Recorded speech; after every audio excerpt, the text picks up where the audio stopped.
एक लोमड़ी गधे को आकर बोलती है, जंगल के राजा शेर ने आपको याद किया है। गधा बोला, शेर ने और मुझे याद किया? मगर क्यों? लोमड़ी बोली, आप जैसे सुंदर और बलिष्ठ शरीर के धनी को भला शेर क्यों याद करेगा?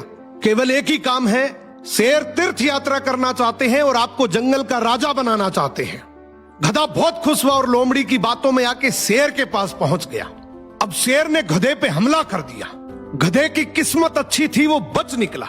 जो ही जान छुटा के भागने लगा, लोमड़ी बोली, अरे क्या हुआ, क्यों भाग रहे हो? गधा बोला, अच्छा तू तो बोल रही थी तुम्हें राजा बनाने के लिए बुलाया है, वो तो मेरे कान खा गया। लोमड़ी बोली, कान खाए नहीं है, कान छोटे किए बेवकूफ। तुम्हें राज मुकुट पहनाएंगे, इन बड़े कानों की वजह से तुम्हारे सर में नहीं आएगा राज मुकुट। गधा फिर से लोमड़ी की बातों में आ गया। शेर ने झपट कर वापस हमला कर दिया। गधा इस बार भी जैसे तैसे बच निकला और जो ही भागने लगा, लोमड़ी बोली, अरे तुम तो गधे के गधे ही ठहरे, क्यों भाग रहे हो, क्या हो गया? गधा बोला, अरे धोखेबाज, शेर ने मेरे पे फिर से हमला कर दिया। कान तो चलो मान लिया, वो राज मुकुट पहनाना चाह रहा था, लेकिन मेरी पूंछ में कौन सा राज मुकुट आएगा? लोमड़ी बोली, अरे मूर्ख, जरा सोच, जब तू राजा बनेगा, राजगद्दी पे बैठेगा, तो तेरी पूंछ चुभेगी नहीं। गधा बोला, अच्छा ये बात थी क्या? गधा फिर से शेर के पास गया, मगर इस बार कोई मौका नहीं मिला। शेर ने गधे को तुरंत झपट कर दबोच लिया और शिकार कर लिया।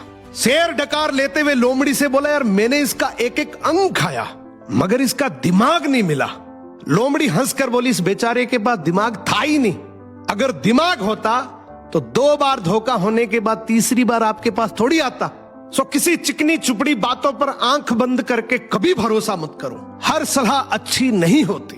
एक राजा ने अपने महल में गरीबों के लिए भोजन तैयार कराया, लेकिन दुर्भाग्यवश खीर में एक सांप गिर गया। किसी को भी इसका पता नहीं चला और वो खीर गरीबों में परोस दी गई और इसे खाने से सभी गरीबों की मृत्यु हो गई। ये देखकर राजा के होश उड़ गए। उसे लगा कि उस पर गरीबों की हत्या का पाप लग गया। पश्चाताप में वो अपना महल और राज्य छोड़कर जंगलों की ओर निकल पड़ा। उसने सोचा कि शायद तपस्या से उसे इस पाप से मुक्ति मिल सके। चलते चलते वो एक गांव में पहुंचा। गांव के चौपाल में बैठकर उसने पूछा कि क्या इस गांव में कोई ऐसा परिवार है जो सादा जीवन और भक्ति में विश्वास रखता हो। गांव वालों ने बताया कि यहाँ एक भाई बहन रहते हैं जो बहुत ही सादगी और भक्ति से जीवन बिताते हैं। राजा उसी घर में ठहर गया। अगली सुबह राजा ने देखा कि वो लड़की ध्यान में बैठी हुई है। आमतौर पर वो जल्दी उठकर घर का काम और नाश्ता बना लेती थी, लेकिन उस दिन वो काफी देर तक ध्यान में लीन रही। जब वो ध्यान से उठी तो उसके भाई ने कहा, बहन आज तुम देर से उठी हो, घर पर एक मुसाफिर ठहरा है, नाश्ता कराकर उसे जल्दी भेजना था।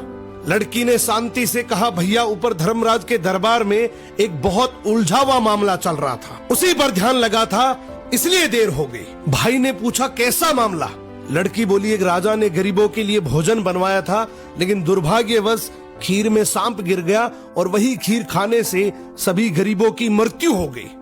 अब धर्मराज ये तय नहीं कर पा रहे हैं कि इस पाप का दोष राजा को लगे या उस सांप को या फिर उस नौकर को जिसने बिना जांचे खीर परोस दी थी।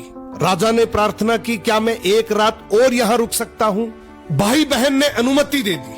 उधर गांव की चौपाल में दिन भर लोग बातें करते रहे कि पता है फला राज्य के राजा ने अपने राज्य के गरीबों को हटाने के लिए उन्हें जहरीला भोजन खिलाकर मरवा दिया। बिना सच जाने लोग निंदा करते रहे।